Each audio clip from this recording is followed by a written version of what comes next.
Hello friends, exam study अड्डा YouTube channel में आपका स्वागत है। दोस्तों, आज के टॉपिक में हम लोग पढ़ने वाले हैं भारतीय संविधान की अनुसूचियां के बारे में। दोस्तों, अगर यह वीडियो आपको अच्छी लगे तो इस वीडियो को जरूर लाइक कर दीजिएगा। अगर आप हमारे चैनल पर पहली बार विजिट कर रहे हैं तो सब्सक्राइब बटन दबा करके बेल आइकन को प्रेस कर दीजिएगा ताकि जीके से रिलेटेड इसी तरह के अपडेट आपको मिलती रहे। दोस्तों, आज का जो वीडियो है मास्टर वीडियो है। दोस्तों, मास्टर वीडियो है, इसमें हम सभी अनुसूचियों के कवर करेंगे और साथ में इससे रिलेटेड प्रश्नों को भी हल करेंगे, इसलिए आप लास्ट तक हमारे साथ बने रहिएगा। दोस्तों, ये जो वीडियो है आपके कोई भी कॉम्पिटिटिव एग्जामिनेशन हो, सभी एग्जामिनेशन के लिए यह महत्वपूर्ण वीडियो होने वाला है, इसलिए दोस्तों इस वीडियो को लास्ट तक जरूर देखिएगा। दोस्तों, आइए पढ़ते हैं प्रथम अनुसूची। दोस्तों, बात करते हैं भारतीय संविधान की प्रथम अनुसूची के बारे में। दोस्तों, प्रथम अनुसूची की बात करने से पहले हम लोग इसके पीछे के हिस्ट्री को जान लेते हैं। दोस्तों, जब मूल रूप से भारतीय संविधान का निर्माण किया गया था तो उसमें कुल अनुसूचियों की संख्या 8 थी। यानी कि दोस्तों, जब मूल रूप से संविधान का निर्माण किया गया था तो उसमें कुल अनुसूचियों की संख्या 8 थी। लेकिन दोस्तों, अगर वर्तमान समय में बात की जाए तो वर्तमान समय में कुल अनुसूचियों की संख्या 12 हो चुका है। यानी कि कुल अनुसूचियों की संख्या वर्तमान समय में 12 हो चुका है। दोस्तों, अनुसूची का जो भाग है इसमें से सबसे अधिक जो भाग लिया गया है अंग्रेजों के समय जो कानून व्यवस्था था जिसे भारत शासन अधिनियम 1935 के तहत जाना जाता है, उसी 1935 में से लगभग 10 अनुसूचियों को लिया गया है और 321 अनुच्छेद को लिया गया है और 14 भाग को लिया गया है। भारत शासन अधिनियम 1935 अधिनियम के तहत ये सब लिया गया है। दोस्तों, आइए बात करते हैं प्रथम अनुसूची के बारे में। दोस्तों, अगर प्रथम अनुसूची के बारे में बात की जाए तो इसमें भारतीय संघ के 28 राज्य और संघ शासित के 8 राज्यों का उल्लेख किया गया है। यानी कि दोस्तों, अगर हमारे भारत देश में देखा जाए तो कुल 28 राज्य है और केंद्र शासित प्रदेशों की संख्या 8। इन सभी का उल्लेख प्रथम अनुसूची में किया गया है। दोस्तों, नोट पॉइंट याद रखिएगा कि संविधान के 69वें संविधान संशोधन के द्वारा दिल्ली को राष्ट्रीय राजधानी क्षेत्र का दर्जा दिया गया था। यानी किस संविधान संशोधन के तहत? 69वें संविधान संशोधन के तहत दिल्ली को राष्ट्रीय राजधानी का दर्जा दिया गया था, इसलिए मोस्ट इम्पोर्टेंट रहेगा। दोस्तों, आइए देखते हैं द्वितीय अनुसूची के बारे में। दोस्तों, अगर द्वितीय अनुसूची के बारे में बात की जाए तो इसमें भारतीय राज्य व्यवस्था के विभिन्न पदाधिकारियों जैसे राष्ट्रपति, राज्यपाल, लोकसभा के अध्यक्ष, उपाध्यक्ष, राज्यसभा के सभापति एवं उपसभापति, विधानसभा के अध्यक्ष और उपाध्यक्ष, विधान परिषद के सभापति एवं उपसभापति, इसी तरह आपके उच्चतम न्यायालय और उच्च न्यायालय के न्यायाधीशों और भारत के नियंत्रक महालेखा परीक्षक आदि को प्राप्त होने वाले वेतन, भत्ते और पेंशन आदि का उल्लेख किया गया है। यानी कि जो भी हमारे पदाधिकारी हैं जैसे आपके राष्ट्रपति हो गए, राज्यपाल हो गए, लोकसभा के अध्यक्ष हो गए, उपाध्यक्ष हो गए, राज्यसभा के सभापति, उपसभापति, विधानसभा के अध्यक्ष और उपाध्यक्ष, इसी तरह आपके विधान परिषद के सभापति और उपसभापति और उच्चतम न्यायालय और उच्च न्यायालय के न्यायाधीशों और भारत के महालेखा नियंत्रक परीक्षक आदि को प्राप्त होने वाले वेतन का जो उल्लेख किया गया है अनुसूची 2 के तहत किया गया है। दोस्तों, आइए थर्ड अनुसूची के बारे में पढ़ते हैं। तृतीय अनुसूची। दोस्तों, अगर तृतीय अनुसूची के बारे में बात की जाए तो इसमें विभिन्न पदाधिकारियों जैसे राष्ट्रपति, उपराष्ट्रपति, मंत्री हो गए, उच्चतम और उच्च न्यायालय के न्यायाधीशों को पद ग्रहण के समय ली जाने वाली शपथ का उल्लेख तृतीय अनुसूची के तहत किया गया है। यानी कि प्रथम अनुसूची में विभिन्न पदाधिकारियों को मिलने वाले वेतन भत्ते का उल्लेख किया गया है, लेकिन तृतीय अनुसूची की अगर बात की जाए तो इसमें विभिन्न अधिकारियों को ली जाने वाली शपथ का वर्णन किया गया है तीसरी अनुसूची के अंतर्गत। दोस्तों, अगला अनुसूची है चौथी अनुसूची। दोस्तों, अगर चौथी अनुसूची की बात की जाए तो इसमें विभिन्न राज्यों और संघीय क्षेत्रों के राज्यसभा के प्रतिनिधित्व का विवरण दिया गया है। यानी कि दोस्तों, चौथी अनुसूची के बारे में अगर बात की जाए तो इसमें राज्यसभा के सीटों के आवंटन का प्रावधान किया गया है कि दोस्तों राज्यसभा में कितना सीट होगा। इन सभी सीटों का जो उल्लेख किया गया है चौथी अनुसूची के तहत किया गया है। दोस्तों जैसे उत्तर प्रदेश में कितने सांसद रहेंगे, जैसे आपके यूपी में 31 यानी कि 31 सांसद का सीटों का आवंटन किया गया है जो सबसे अधिक है। और एमपी में अगर दोस्तों देखा जाए तो 11 सांसद का उल्लेख किया गया है। और इसी तरह राजस्थान में 10 सांसद का उल्लेख किया गया है। और इसी तरह जम्मू कश्मीर में 4 सांसद, उत्तराखंड में 3 सांसद, इन सब का जो उल्लेख किया गया है अनुसूची 4 के तहत किया गया है।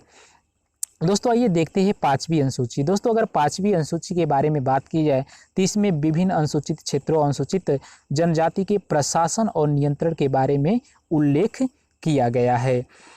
दोस्तों इसमें SC ST हो गया, SC ST के प्रशासन और नियंत्रण के बारे में नियंत्रित राज्यों के प्रतिनिधित्व से संबंधित का उल्लेख किया गया है 5वीं अनुसूची के अंतर्गत। दोस्तों अगर वीडियो आपको अच्छी लग रही है तो इस वीडियो को जरूर लाइक कर दीजिएगा। अगर आप हमारे चैनल पर पहली बार विजिट कर रहे हैं तो सब्सक्राइब बटन दबा करके बेल आइकन को प्रेस कर लीजिएगा ताकि इसी प्रकार की वीडियो मिलती रहे। दोस्तों आइए देखते हैं 6वीं अनुसूची। दोस्तों अगर 6वीं अनुसूची के बारे में बात की जाए तो इसमें असम, मेघालय, त्रिपुरा और मिजोरम राज्यों के जनजाति क्षेत्रों के प्रशासन के बारे में प्रावधान किया गया है। यानी कि दोस्तों इसमें 4 राज्य है, असम हो गया, मेघालय हो गया, त्रिपुरा हो गया और मिजोरम। इन सभी राज्यों के जनजाति क्षेत्रों के प्रशासन के बारे में उल्लेख किया गया है। दोस्तों इसमें 4 राज्य है, इसको याद कैसे रखेंगे परीक्षा के समय तक, आप एक ट्रिक याद कर सकते हैं जैसे ATM का स्क्वायर, ATM का square, A for Assam, T for Tripura, 2 यम है तो 1 फॉर मिजोरम और दूसरा हो जाएगा आपका मेघालय। यानी कि 4 राज्यों के जनजाति क्षेत्रों के प्रशासन के बारे में उल्लेख किया गया है। दोस्तों आइए देखते हैं 7वीं अनुसूची। दोस्तों अगर 7वीं अनुसूची के बारे में बात की जाए तो इसमें केंद्र और राज्यों के बीच शक्तियों के बंटवारे के बारे में दिया गया है। यानी कि दोस्तों इसमें केंद्र हो गया और राज्य हो गया, इन दोनों के बीच जो कानून व्यवस्था की शक्तियां हैं उन सभी को बंटवारे का उल्लेख जो किया गया है 7वीं अनुसूची के तहत किया गया है। दोस्तों इसके अंतर्गत 3 सूचियां हैं, संघ सूची हो गया, राज्य सूची और समवर्ती सूची। दोस्तों संघ सूची के अंतर्गत जो भी कानून व्यवस्था है वह केंद्र सरकार के द्वारा बनाया जाता है और राज्य सूची के अंतर्गत राज्य सरकार के द्वारा बनाया जाता है और समवर्ती सूची के अंतर्गत केंद्र और राज्य दोनों मिलकर के कानून व्यवस्था को बनाते हैं। तो दोस्तों आइए तीनों सूची को अलग अलग डिटेल में पढ़ते हैं। दोस्तों पहला है संघ सूची। दोस्तों अगर संघ सूची के बारे में बात की जाए तो इस सूची में दिए गए विषय पर केंद्र सरकार कानून बनाती है और संविधान के लागू होने के समय इसमें 97 विषय थे। यानी कि दोस्तों संघ सूची के अंतर्गत जो भी कानून व्यवस्था है केंद्र सरकार के द्वारा कानून बनाया जाता है। और वर्तमान समय में जब संविधान लागू हुआ था तो इसमें 97 विषय थे। जब संविधान लागू हुआ था तो उसमें 97 यानी 97 विषय थे, लेकिन दोस्तों अगर वर्तमान में देखा जाए तो कुल 100 विषय है। कितने विषय है? कुल 100 विषय है। दोस्तों नेक्स्ट सूची है राज्य सूची। दोस्तों राज्य सूची के बारे में अगर बात की जाए तो इस सूची में दिए गए विषय पर राज्य सरकार कानून बनाती है और राष्ट्रहित से संबंधित होने पर केंद्र सरकार भी कानून बना सकती है। यानी कि राष्ट्रहित से अगर संबंधित कोई कानून हो तो उससे संबंधित केंद्र सरकार भी कानून को बना सकती है। और संविधान लागू होने के समय इसके अंतर्गत 66 विषय थे। यानी जब संविधान लागू हुआ था तो उस समय इसमें 66 विषय थे, लेकिन दोस्तों अगर वर्तमान में बात की जाए तो 61 विषय थे। दोस्तों इसमें हुआ क्या था कि जब 42वां संविधान संशोधन यानी कि दोस्तों 42वां संविधान संशोधन 1946 में जब हुआ था, उस समय जो सरकार थी इंदिरा गांधी का सरकार था। यानी कि दोस्तों उस समय किसका सरकार था? इंदिरा गांधी का सरकार था। तो इंदिरा गांधी सरकार के द्वारा 66 विषय में से 5 विषयों को हटा दिया गया था। इस कारण उस वर्तमान में दोस्तों अगर देखा जाए तो 61 विषय है। यानी कि दोस्तों 5 विषय कौन कौन से निकाले गए थे? शिक्षा, पर्यावरण, नापतौल, वन्य जीव और पक्षी रक्षा। इस 5 विषयों को इंदिरा गांधी सरकार के द्वारा हटाए जाने के कारण वर्तमान समय में 61 विषय है। दोस्तों इसी तरह अगर बात की जाए समवर्ती सूची, तो समवर्ती सूची की इसके अंतर्गत विषय पर केंद्र और राज्य दोनों सरकारें कानून बना सकती है। परंतु कानून के विषय समान होने पर केंद्र सरकार द्वारा बनाया गया कानून ही मान्य होता है। यानी कि दोस्तों इसमें होता क्या है, एक ही विषय पर अगर केंद्र सरकार भी कानून बनाती है और राज्य सरकार भी कानून बनाती है तो इसमें केंद्र सरकार के द्वारा बनाया गया कानून ही क्या होगा, मान्य होगा। यानी कि उस स्थिति में केंद्र सरकार का कानून मान्य होता है।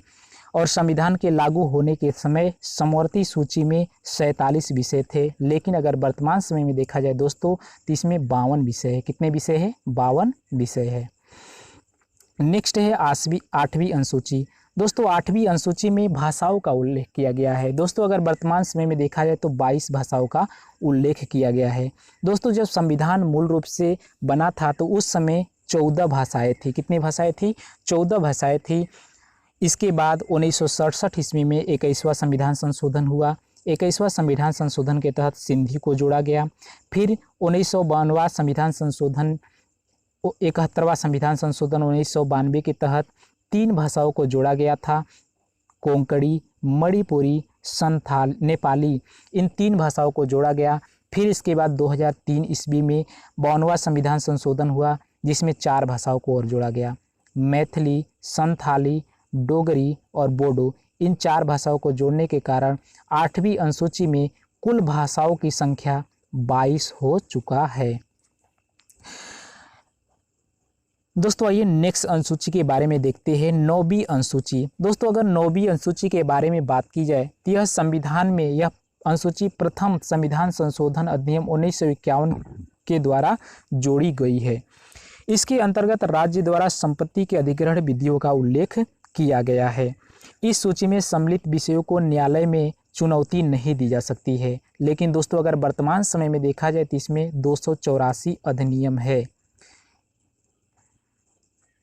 इसी तरह दोस्तों अगर बात की जाए 10वीं अनुसूची में तो 10वीं अनुसूची यह 92वें संविधान संशोधन 1985 के द्वारा जोड़ी गई है। इसमें दल बदल से संबंधित प्रावधानों का उल्लेख किया गया है। यानी कि सत्ता बदल सकता है, कोई भी नेता है तो एक सत्ता से दूसरे सत्ता में वह जा सकता है। इसका उल्लेख किया गया है 10वीं अनुसूची में, यानी कि 92वें संविधान संशोधन 1985 के द्वारा जोड़ा गया था। दोस्तों नेक्स्ट है 11वीं अनुसूची। दोस्तों 11वीं अनुसूची के बारे में अगर बात की जाए तो यह अनुसूची संविधान के 73वें संविधान संशोधन 1993 के द्वारा जोड़ी गई है। इसमें पंचायती राज संस्थाओं का उल्लेख किया गया है कि पंचायती राज संस्थाओं को कार्य करने के लिए 29 विषय प्रदान किए गए हैं, इसका उल्लेख किया गया है। यानी कि दोस्तों यहाँ से प्रश्न एग्जाम में बनता है कि 11वीं अनुसूची में किसका उल्लेख किया गया है, तो 73वें संविधान संशोधन 1993 के द्वारा पंचायती राज संस्थाओं के कार्य का उल्लेख किया गया है और इसके तहत 29 विषयों को प्रदान किया गया है। नेक्स्ट है लास्ट 12वीं अनुसूची। दोस्तों अगर 12वीं अनुसूची के बारे में बात की जाती है तो यह अनुसूची संविधान के 74वें संवैधानिक संशोधन 1993 के द्वारा जोड़ी गई है। इसमें शहरी क्षेत्रों के स्थानीय स्वशासन संस्थाओं को कार्य करने के लिए 18 विषय प्रदान किए गए हैं। यानी कि दोस्तों 11वीं अनुसूची के बारे में अगर बात की जाए तो 11वीं अनुसूची में दोस्तों इसमें 73वां संविधान संशोधन 1992 के द्वारा पंचायती राज व्यवस्था को लागू किया गया था और उसमें 29 विषय दिए गए थे। लेकिन 12वीं अनुसूची में दोस्तों अगर देखा जाए तो 74वें संविधान संशोधन 1993 के द्वारा शहरी क्षेत्र के स्थानीय स्वशासन के बारे में बताया गया है और इसमें कुल विषयों की संख्या देखा जाए तो 18 विषय प्रदान किए गए हैं। दोस्तों आइए अब हल करते हैं विभिन्न परीक्षाओं में पूछे गए अनुसूची के महत्वपूर्ण प्रश्न। दोस्तों अगर यह वीडियो आपको अच्छी लग रही है तो इस वीडियो को जरूर लाइक कर दीजिएगा। अगर आप हमारे चैनल पर पहली बार विजिट कर रहे हैं तो सब्सक्राइब बटन दबा करके बेल आइकन को प्रेस कर लीजिएगा ताकि इसी प्रकार के वीडियो मिलती रहे। दोस्तों आइए इससे रिलेटेड प्रश्नों को हल करते हैं। दोस्तों पहला प्रश्न है कि वर्तमान में भारतीय संविधान में कुल कितनी अनुसूचियाँ है। यह 2006 में पूछा गया था। तो दोस्तों अगर वर्तमान समय में देखा जाए तो कुल अनुसूचियों की संख्या 12 है, इसलिए ऑप्शन नंबर ग करेक्ट आंसर होगा। लेकिन जब मूल रूप से संविधान का निर्माण किया गया था तो दोस्तों उसमें अनुसूचियों की संख्या कुल 8 थी। दोस्तों नेक्स्ट प्रश्न है कि संविधान सभा के प्रारूप समिति द्वारा प्रस्तुत प्रारूप संविधान में कितनी अनुसूचियाँ थी। दोस्तों जब प्रारूप समिति का निर्माण किया गया था तो उसमें कुल अनुसूचियों की संख्या उस समय 8 थी। कितनी अनुसूची थी? 8 थी, इसलिए ऑप्शन नंबर ख इसका करेक्ट आंसर होगा। नेक्स्ट क्वेश्चन है दोस्तों, मूल संविधान में कितनी अनुसूचियाँ थी? यानी कि दोस्तों जब मूल रूप से संविधान का निर्माण किया गया था तो उसमें कुल 8 अनुसूचियाँ थी, इसलिए ऑप्शन नंबर करेक्ट आंसर होगा। नेक्स्ट क्वेश्चन है दोस्तों, किसी संविधान संशोधन अधिनियम द्वारा भारतीय संविधान में 9वीं अनुसूची जोड़ी गई है? तो दोस्तों 9वीं अनुसूची पहली अनुसूची के द्वारा जोड़ी गई है। किस संशोधन के द्वारा जुड़ी गई है? पहला संविधान संशोधन अधिनियम के द्वारा जुड़ा गया, इसलिए ऑप्शन नंबर क इसका करेक्ट आंसर होगा। नेक्स्ट क्वेश्चन है दोस्तों, 92वें संविधान संशोधन अधिनियम के द्वारा 1985 ईस्वी में कौन सी अनुसूची को भारतीय संविधान में शामिल किया गया है? तो दोस्तों 10वीं अनुसूची को 92वें संविधान संशोधन 1985 के द्वारा शामिल किए गए हैं, इसलिए ऑप्शन नंबर ख इसका करेक्ट आंसर हो। संविधान की किस अनुसूची में प्रत्येक राज्यों तथा संघ राज्य क्षेत्रों के लिए राज्यसभा में स्थानों के आवंटन की सूची है? ARB 2000 TC 2005 में पूछा गया है। तो दोस्तों इसका करेक्ट आंसर होगा ऑप्शन नंबर घ, चतुर्थ अनुसूची में जोड़ा गया है। तो दोस्तों आज के वीडियो में बस इतना ही। दोस्तों और भी रिलेटेड प्रश्नों को अगले वीडियो में हम लोग पढ़ेंगे। दोस्तों यह वीडियो आपको अच्छी लगी हो तो इस वीडियो को जरूर लाइक कर दीजिएगा। अगर आप हमारे चैनल पर पहली बार विजिट कर रहे हैं तो सब्सक्राइब बटन दबा करके बेल आइकन को प्रेस कर लीजिएगा, ताकि इसी प्रकार के जीके से रिलेटेड अपडेट मिलती रहे। दोस्तों फिर मिलेंगे नेक्स्ट अगले वीडियो में, तब तक के लिए धन्यवाद, थैंक यू।